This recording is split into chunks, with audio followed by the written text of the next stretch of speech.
Good afternoon, everyone, guys. This is Nathan Alessandra from the NR Hour Sports Show. This is episode 959. I'm joined by a really special guest. His name is Micky Morandini. He's a former MLB second baseman and a coach. He played for the Philadelphia Phillies, Chicago Cubs, actually two stints with the Phillies, Cubs, Blue Jays, and then All-Star in 1995. And he's Olympic gold medalist, and he won two silver medals too, which we'll get to. And first of all, I just want to say thank you, Micky, for joining the show. It's truly an honor, and what a great career you had, and one of the best players I've seen play. And first of all, how are you and your family doing today? And we are live on iHeart Radio, Spreaker, and all these other podcast platforms. So please, everyone, please tune in, and this is going to be a great one. So Micky, thank you for joining the show. Yeah, thanks for having me on. Looking forward to it, and everybody's good here. We're just trying to dodge this Omicron virus that's hitting everybody, it seems like. So keep your fingers crossed that we all stay safe. Yeah, it's killing everyone right now. Everybody's getting tested positive. I'm just hoping. I'm just tired of this. I'm just hoping some positive news in 2022. But I want to start off with your childhood growing up, and you grew up in Pennsylvania. And what was it like growing up there as a kid? And when did you get interested in the game of baseball? And who would you say your biggest role model was in that? Yeah, I grew up in the Pittsburgh area, just north of the city, and I started picking up a ball at a really early age. I had an older brother and a grandfather. My father passed away when I was 4, so my grandfather and brother kind of secured that father figure. But started picking up a ball when I was young, and did all the little league and senior league and all that stuff growing up, and playing a lot of sports, a lot of wiffle ball outside. Wiffle ball is obviously real popular back then, and did that a lot. And I was also into basketball. Those were my two sports, baseball and basketball. But, just went outside and had fun with it. And a lot of times kids don't realize that just by going outside and throwing a ball around, you're getting better, and you're doing it while you're having fun. And that's what I did when I was young. Yeah. So speaking of basketball, and what was it like playing multiple sports? And obviously, it's big now. A lot of kids, a lot of coaches want kids to play multiple sports and be versatile. So for you, what was it like learning two different sports? And did you ever think maybe you could have been a Bo Jackson type of player? No Bo Jackson in me, that's for sure. But I had offers to go to college to play both sports, but I kind of dug down deep and bit the bullet a little bit with my basketball career. I knew if I had a future, it was going to be in baseball and not basketball. So once high school was done, I concentrated on baseball. But I loved playing multiple sports. It kept me busy, kept me out of trouble.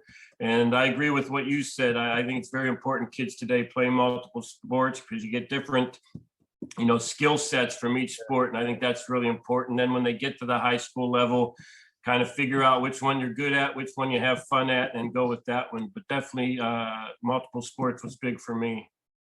Yeah, so this is interesting. In high school, this is where you got to move around a little bit in baseball. You started off as a center fielder, you moved to the infield, third base, shortstop, second base. So for you, what was it like learning the outfield, and how long did it take you to adjust to the outfield to the infield? Yeah, actually, I was an infielder and a pitcher, actually, all through high school. I didn't really play center field until I made the Olympic team. I played the outfield for the Olympic team. And I think it's a lot easier to go from the infield to the outfield than it would be for an outfielder to come in and learn the infield. So it took a little bit of an adjustment. It's a different type of throw. So that's something I had to work on, a little bit of arm strength there. But it came pretty easy for me. Like I said, when I was young, I actually wanted to be an outfielder, but when I got to Little League, they made me a shortstop. So I always worked on fly balls and catching pop-ups and things like that. So moving to the outfield came pretty easily for me. But I do think it's important to play different positions. And, obviously the position you're best at will shine at the end. But it was a lot of fun for me playing different positions and learning different positions. And, it gives you a chance to make different teams, because sometimes teams already have a shortstop, say. And if I'm a shortstop, maybe I don't make that team. But if I tell the guy, hey, I can play some right field or I can play second base, it gives you an opportunity to play on different teams. And obviously, tell our fans about your pitching days too. And obviously, speaking of two-way players, we have one already, Shohei Ohtani. He's a superstar. But for you, tell our fans about your pitching. pitching days. Yeah, what he's doing is remarkable at that level, and to be able to be consistent and good at both, that's really hard to do.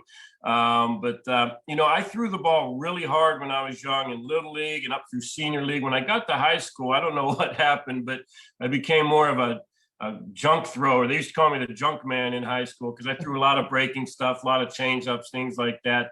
Didn't strike out a lot of guys in high school, but I was very effective because I could command the baseball and get a lot of ground balls and things like that. But I knew if I ever made it in baseball, it sure wasn't going to be as a pitcher. So in 1987, you played in the Cape Cod League, Baseball League, and you were inducted into the Hall of Fame there. And what was that like for you, the experience playing in the Cape Cod League? Yeah, that was different for me because I had, usually the summers you go home and kind of hang out at home and kind of gather your thoughts and regroup. But I knew I had a chance to take it to the next level because I had some really good college years. So I went and played in the Cape League, which is the premier summer league, especially back then. And I really didn't know what to expect up there. So you go up there, you have a host family, you get a job up there, and you play baseball for a couple of months. And I played really well up there. I led the league in hitting. I broke a record for stolen bases, played really well. I think that's kind of where the scouts really started to take notice of me. And like you said, I eventually got into the Hall of Fame there, which was quite an honor. But I had a lot of fun up there. We made the title game. My group, I played up in Yarmouth, Dennis up there, and just had a lot of fun, and things worked out really well by going there. What did that mean to you when they honored you for the Hall of Fame, and obviously you won the MVP that in the league? And what was it like? What did that mean to you? Yeah, it was important. I mean, for my career and just to go up there and compete against the best college baseball players at that time. A funny story, I remember I was competing against Robin Ventura for the batting title, and it came down to the last game, and he had played a game earlier than mine. So I'd found out that he went 2 for 4. So for me to win the batting title, I had to go 3 for 4. Wow. And I did. I went 3 for 4 and won the batting title by just percentage points. But, Robin was a big name back then. He had that big hitting streak in college and was going to be a first-round draft pick. I think he already was drafted. And so for me to compete against him and win a batting title was quite an honor.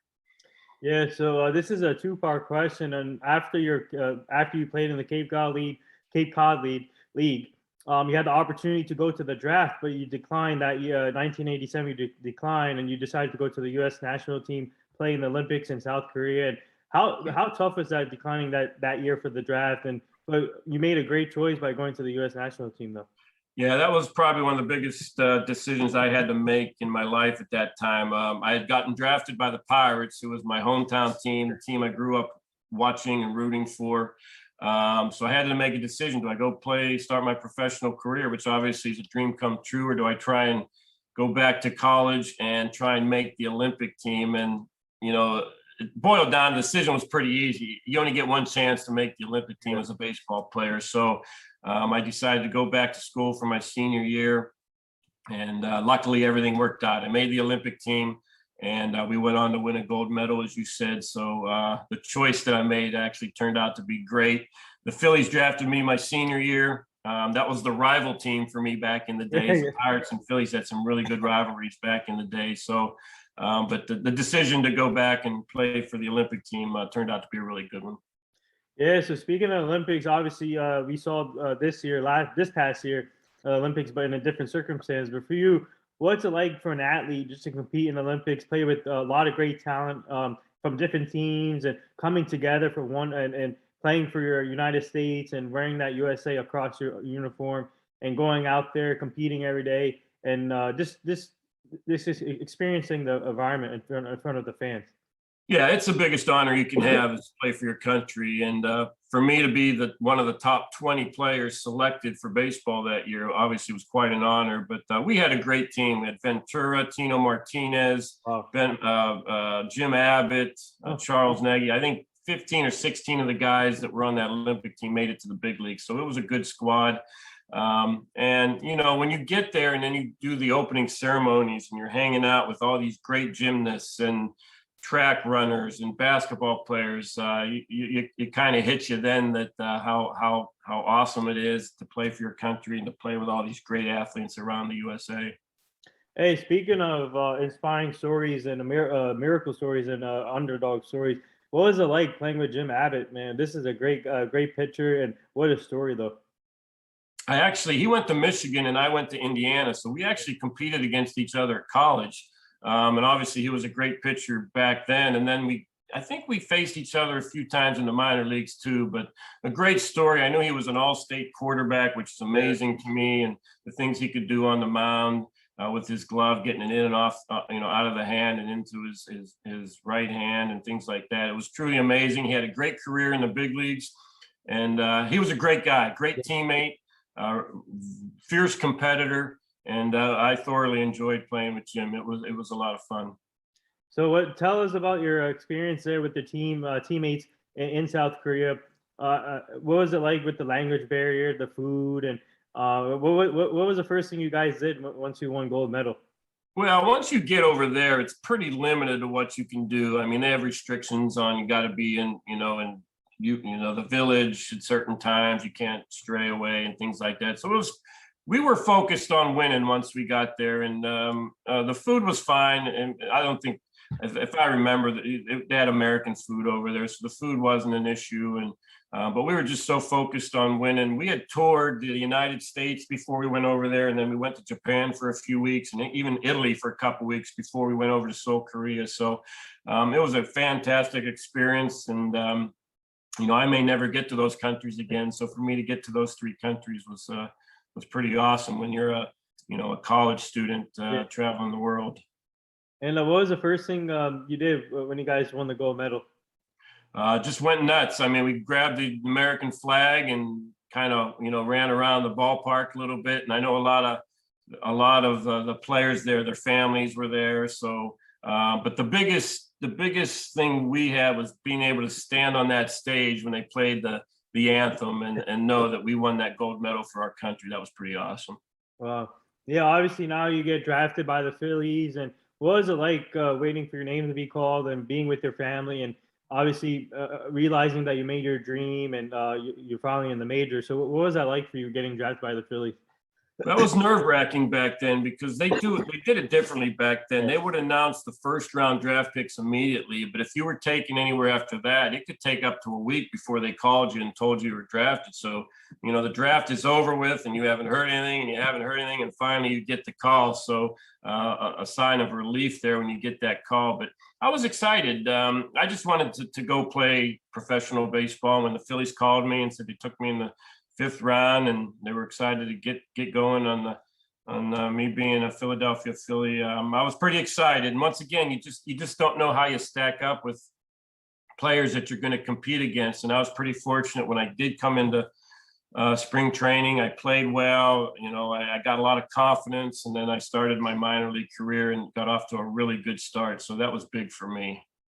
Yeah. So tell our fans about your college career first too. Indiana University. You were the record holder in runs scored, doubles, triples, stolen bases. So what was that like for you in Indiana University? Yeah, I had a little bit of advantage back then because there was no limit on games you could play. You could play as many games as you wanted to back when I was there. So we did. We played a lot of games. I think we played an average I was there for 4 years, maybe 80, 85 games a year.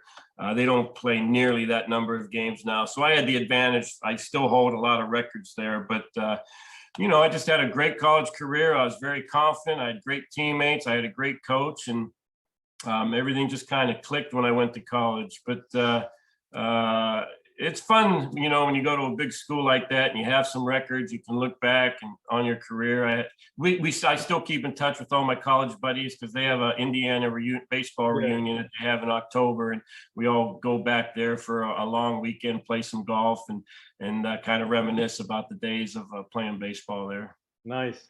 Yeah. So now, obviously, being drafted by the Phillies, you spend some time in the minors first. And what were the main things that you learned in the minors to become a better player before you got the call up? Yeah, I think the biggest thing, well, there's a couple of things. One, dealing with the media. Now, obviously, the media in the minors is nowhere near comparable to what it is in the big leagues. But dealing with the media, getting that squared away, how to handle certain questions and things like that. And really playing every day and traveling. And obviously we travel on buses and there's long road trips, and you really gotta, coordinate your sleep with, eating, which is hard to do when you're traveling in the minor leagues, getting good meals in you. So that was the biggest thing you had to try and work out, was the sleeping, the traveling, playing every day, keeping your body, strong, those types of things. And I wasn't a big kid. I mean, I was probably 5'11", 160, 65, 70 pounds back in the day. So I was a pretty thin, skinny kid. So I really had to concentrate on staying strong and keeping my body fit. Yeah, so tell our fans about the day you got called up. Obviously, September 1st, 1990, you made your debut. And what was that like once you got the call up? Yeah, it was. That's a great story because usually you can get a vibe if you're going to get called up or not. They have the September call-ups where they can expand the roster. Back then it was 25, you could expand to 40.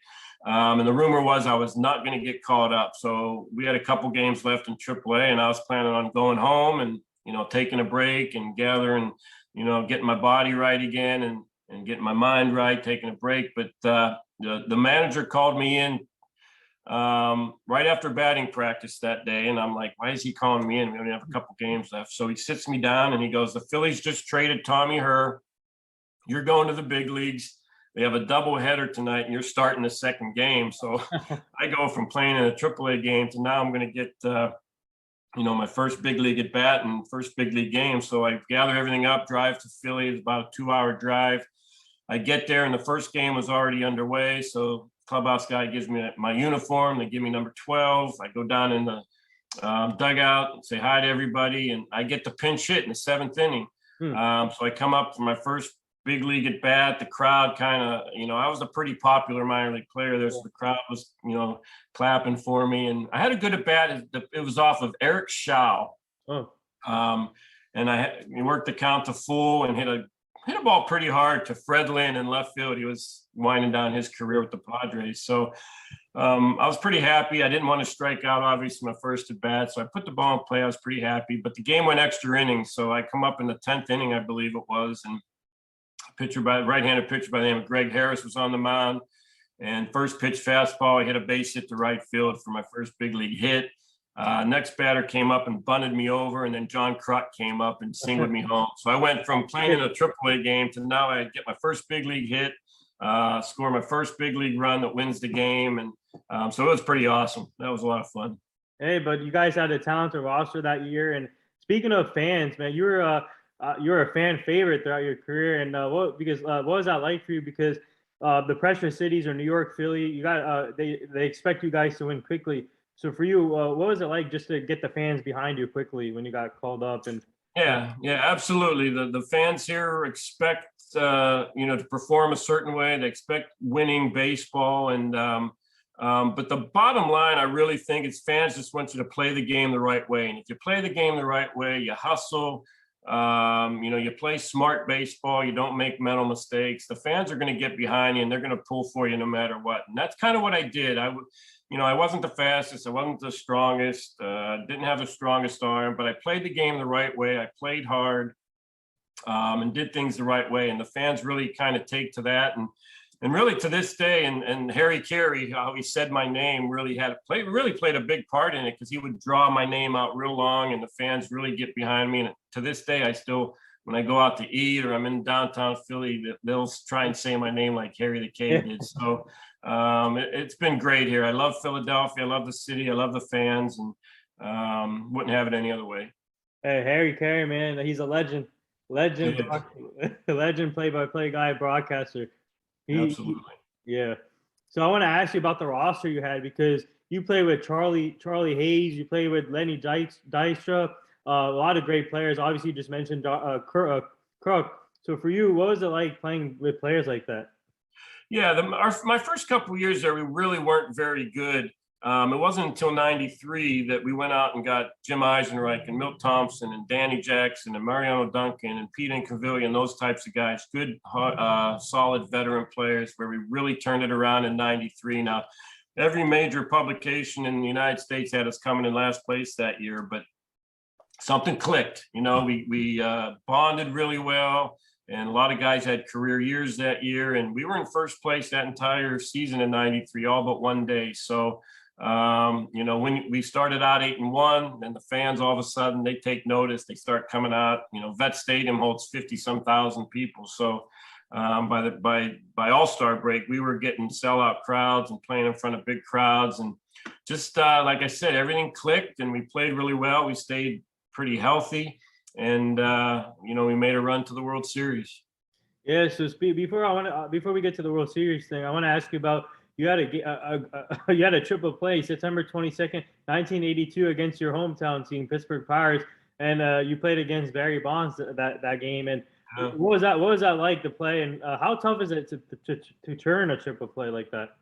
Well, things really got to fall in line. I mean, there's got to be a full count normally, and normally the manager's got to send the runners on the pitch, which you don't see too often with no outs, guys running. But that particular day, Jim Leland sent the runners. It was a full count on Jeff King, and he sent the runners, and he hits a line drive up the middle that I dive for, catch, trample on second. I was probably 4 or 5 steps from second, and then when I went to throw the ball to first base, Barry Bonds is standing right there, and just tagged him. So, I mean, the play literally lasted at most 3 or 4 seconds, but everything had to fall in place. And that's the reason there's only been 15 of them in the big leagues now.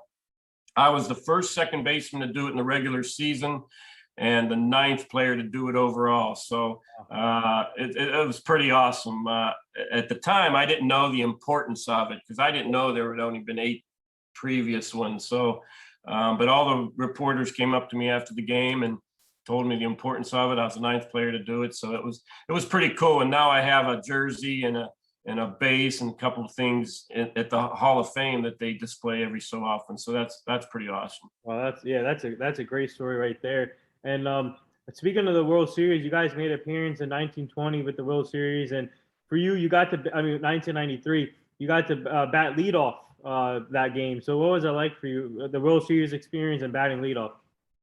Yeah, I mean, it just actually, I think Lenny might have batted leadoff, Dykstra, and I hit second, but I always had success against the Braves. I can't explain it, but I think of all the teams I played against, the Braves, I have the highest career batting average against. So I was really good against Maddox, Smoltz, and Glavine, and Maddox is the top of my list. I hit about 340 off Maddox. And, wow. Just one of those things. I can't explain why I hit good off certain pitchers and didn't off others, but my first at bat that game, I hit a line drive off his calf, and I think as the game went on, it started to bother him a little bit, because we got to him in the middle innings, and I came back up in the 6th inning and hit a triple down the right field line that kind of secured the win and the NL title for us. So believe me, nothing better than there was 55,000 screaming Philly fans that game, and to hit a triple down the line and get to third base and see 55,000 fans screaming and jumping and hollering, that was a lot of fun for sure. Even though you guys didn't win the World Series, what did you take from that experience, and what did you learn from that? I think the main thing we learned is how to play together, how to pull for each other, how to do the little things during a season, staying healthy. All those things really played a big role into us winning that year. We had a great leader, a clubhouse leader, in Darren Dalton, one of the greatest leaders I've ever been involved with. And we played the game the right way. We weren't afraid to take a walk. We weren't afraid to let the next man be the hero, things like that. And we played good fundamental baseball. And, by far, Atlanta was way more talented than we were. And actually, Toronto was far more talented than we were too. And yet we were one pitch away from getting to a Game 7 with Toronto. So that's why you play the game, right? You never know what's going to happen. And sometimes, what's within you sometimes is more important than athletic ability. Yeah, so not only you went to the Phillies, you played with the Cubs and Blue Jays, and for you, obviously, it's a business. A lot of players move around. But for you, how did you ever think to yourself, maybe you could have spent with one team throughout your career? Obviously, you went back to the Phillies at some point, but did you ever think to yourself, maybe the first year, maybe you could have stayed the whole career? Yeah, it's funny because I was in Philly, I think, for about 7 or 8 years, and I wasn't a big goal guy. I didn't like setting goals because I think that put a lot of pressure on you to try and reach them. So my goal was just to go out, play hard, and see what happens. But I was about 180 games shy of being the all-time games played at second base. And then I got traded to Chicago, so I was coming up a little bit short. But if I had to get traded anywhere, I lived in just south of Chicago in Northwest Indiana in the offseason. So if I had to get traded anywhere, the Cubs were a perfect fit for me because that's where I live. So it worked out pretty good. I had a couple good years in Chicago, one really good year in '98. And I'm sure we'll get to it, but I did get traded back to the Phillies. Yeah. But it was I loved playing in Philadelphia, but Chicago was a good fit for me, and we had a great run in '98 there as well. Yeah, speaking of that year with the Cubs, what was it like? Well, obviously Citizens Bank Park is a great field, and you got to play with Wrigley. You got to play in Wrigley Field too. So what was that like? And the Cubs the fan base in Chicago is amazing. Yeah, the fan base is great.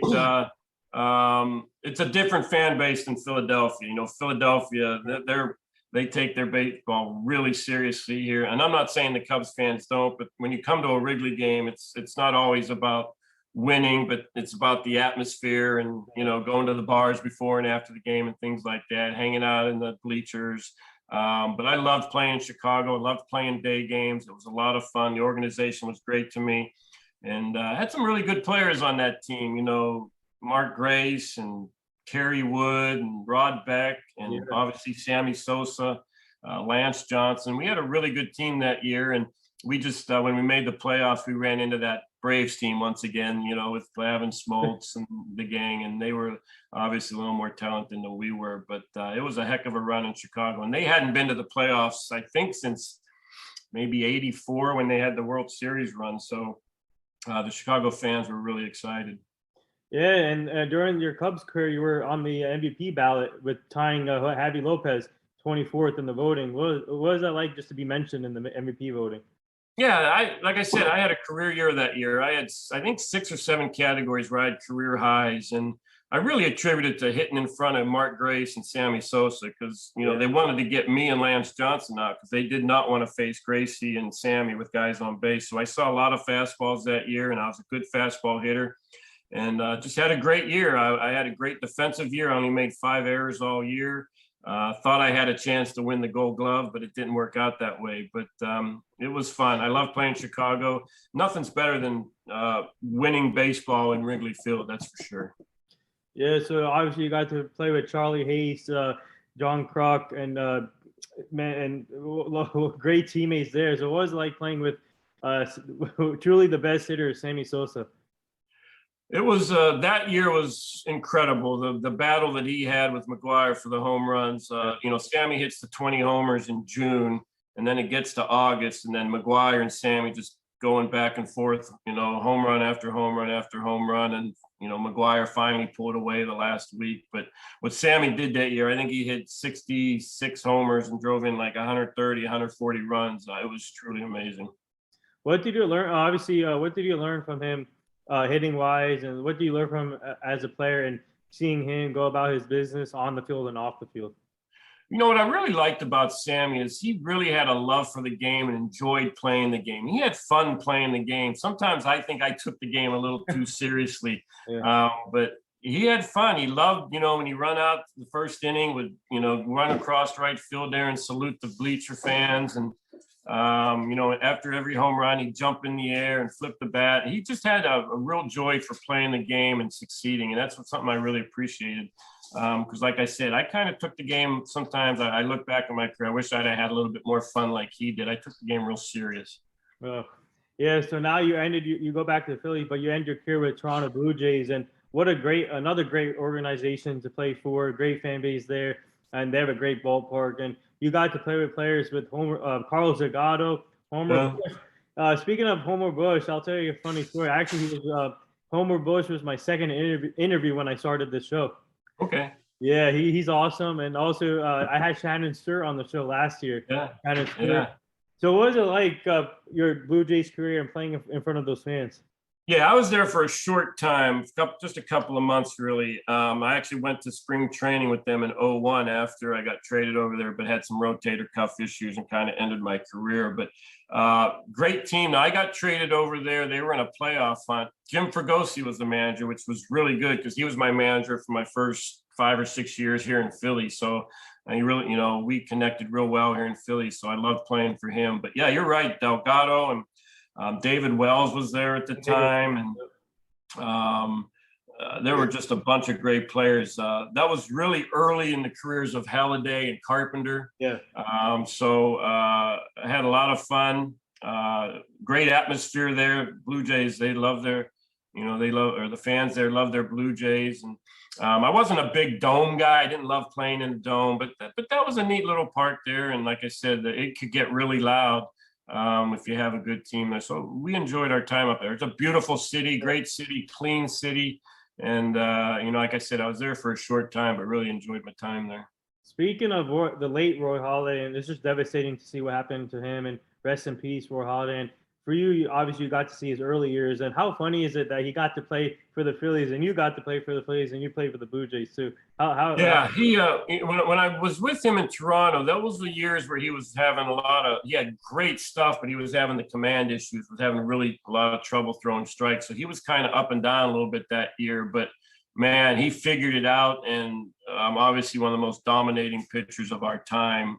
Could command the baseball, could move the baseball, change speeds, and had a lot of confidence out there. And when he got the ball, he wanted to throw a complete game. You don't see that too much nowadays with starting pitchers, but when he got the ball, he wanted to finish the game, and believe me, he finished a lot of them. That's for sure. Yeah. So speaking of. So to sum up your career, like I said, you had a great career, 1995 All-Star. And for you, can you tell our fans some of your best moments, your funniest moments throughout your career with all three teams? I sum up my career with, I think I got the most out of my ability. Like I said, I wasn't the tallest, wasn't the fastest, wasn't the strongest, but I think I was consistent, played the game the right way, and got the most out of my ability. I wish I could have won a World Series title. I wish I could have won a Gold Glove. A couple of things I look back on, I wish I could have done. But, when I look back, I won an Olympic gold medal. I made an all-star team, won fielding percentages, turned an unassisted triple play. I did a lot of good things in the big leagues, and for that, I'm very proud of. And now I still work for the organization I came up with the Phillies. So that's something I'm really proud of and excited about. So I don't have the only funny story, and it wasn't funny at the time, but I was a guy that always caught the ball two hands on pop-ups and fly balls. It's just what I was taught and what was comfortable for me. But there was one game in Chicago. Now we're in the middle of a pennant race here, and 2 outs, runner on second, by a couple of runs. And a guy hits a pop-up to me. I drift back and I try and catch it one-handed, missed it. It was the only time I ever tried, caught the ball one-handed when I was underneath the ball. And luckily it didn't cost us the game. But just a little lesson for all the kids out there. Use two hands when you catch a fly ball and a pop-up. And so before we get to your coaching career, I want to ask you about Chase Utley, because obviously he's a former Philly second baseman, and what a great career he had. And for you, seeing him come up through the organization, and once he got the call up, did you give him like any advice how when it comes to Philly and what to expect? I didn't really see Chase. He came up, I don't know how many, maybe 2 or 3 years after I retired. So, and I had moved back to Indiana there once my career was done. So I really didn't know Chase very well up until when I started coaching again in the minor leagues in like 2011, I think it was. So I hadn't really talked to him much, but, obviously the greatest hitting second baseman of all time here in Philly. And, he became a pretty good second baseman. The knock on him was he couldn't play second base because they tried to move him to third at one point, and then he couldn't, he didn't want to do that. So they moved him back to second, but he made himself a pretty good second baseman. He obviously made that great play in the '08 World Series where he caught the ball up the middle and threw home. So he made himself a really good ball player. I do think if he would have stayed a little bit more healthy towards the end of his career, he'd probably have a better chance of getting into the Hall of Fame. But he's beloved here. They love him here in Philadelphia. And he's the one guy, if I would have broken the games played for second base, he shattered that record by probably 400 or 500 games. So it really wouldn't have mattered. But yeah, he's a great player, very competitive. And, he could hit, man. He could really hit that baseball. Yeah, especially when he played against I'm a Yankee fan, so when he played against us in the '09 World Series, he killed us during the series too. So yeah, he was good in that playoff series, that's for sure. Yeah, so I want to ask you though. So now, what's it like being a coach and helping these young players in the minor leagues, and then sharing some of your experiences as a player now, and then seeing the game in a different aspect?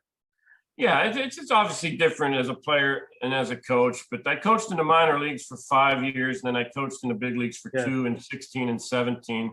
The only part that was really hard is obviously winning is a lot of fun and losing isn't. And at that time that I was coaching, we weren't very good in the minor league system.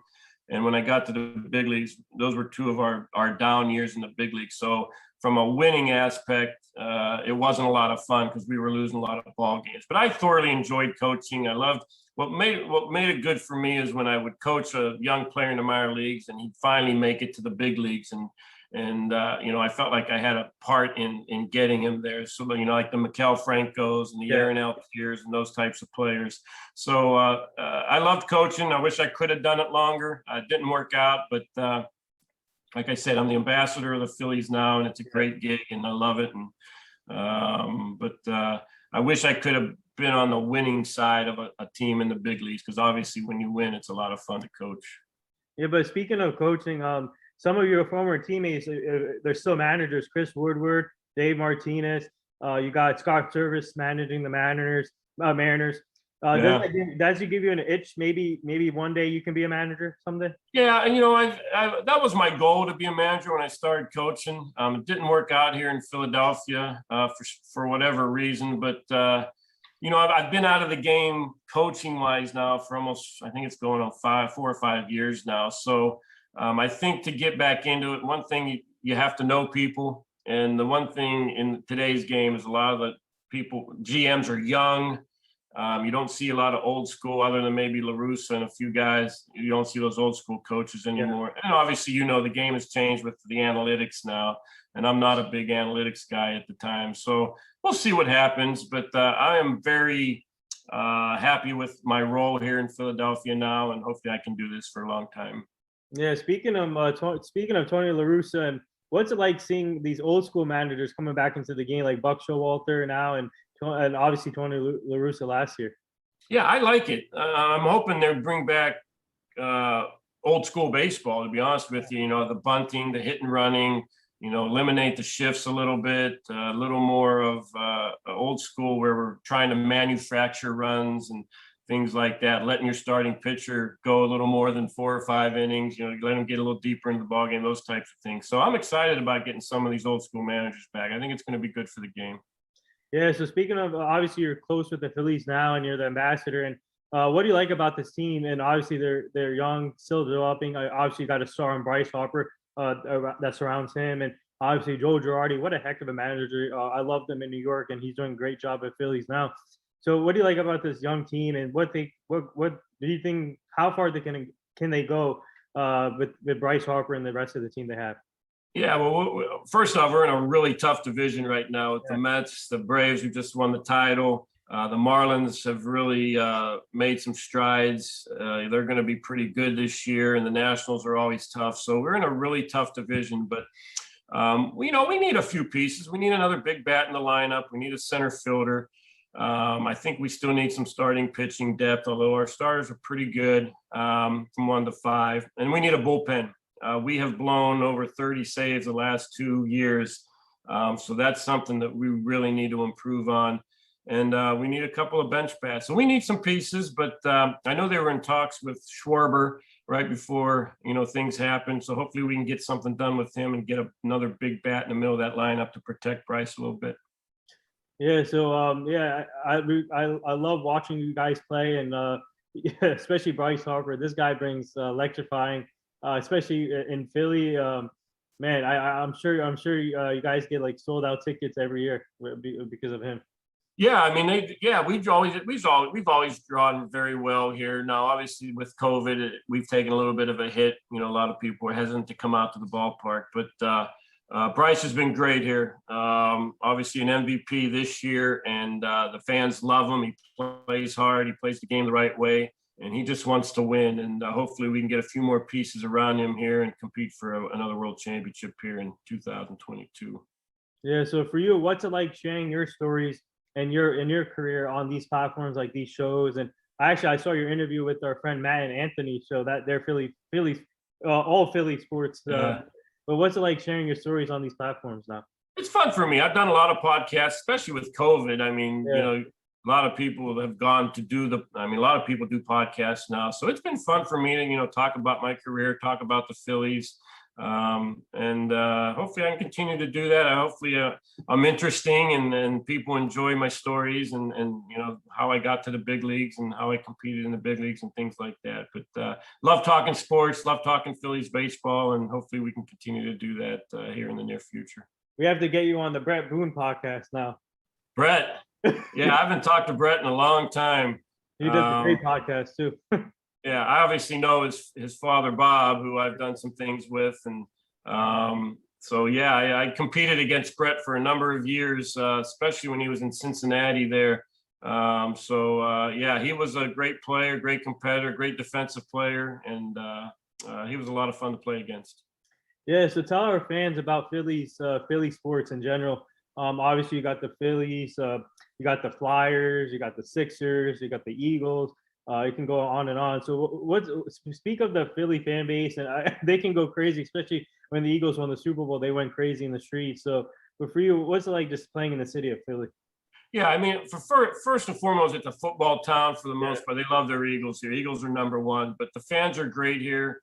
Like I said, they just want winners. They want guys to go out, play the game the right way. Now, our hockey team it was good, I think 2 years ago. It had a little bit of a down year last year, and then we went through a streak, I think, where we lost about 13 or 14 games in a row this year. And then they fired the head coach and brought in a new guy. And I think we're playing a lot better now. And the basketball team is obviously very good with Embiid. Yeah. They still got to figure out the Ben situation with I forget his name. Ben Simmons.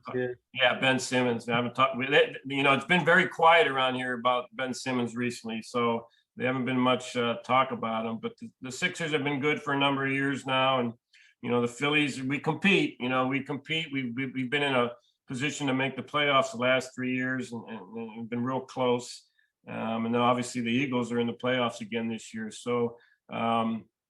It's a lot of fun. The fans are great here. They support their teams tremendously, and hopefully we can bring a few titles back here sometime soon.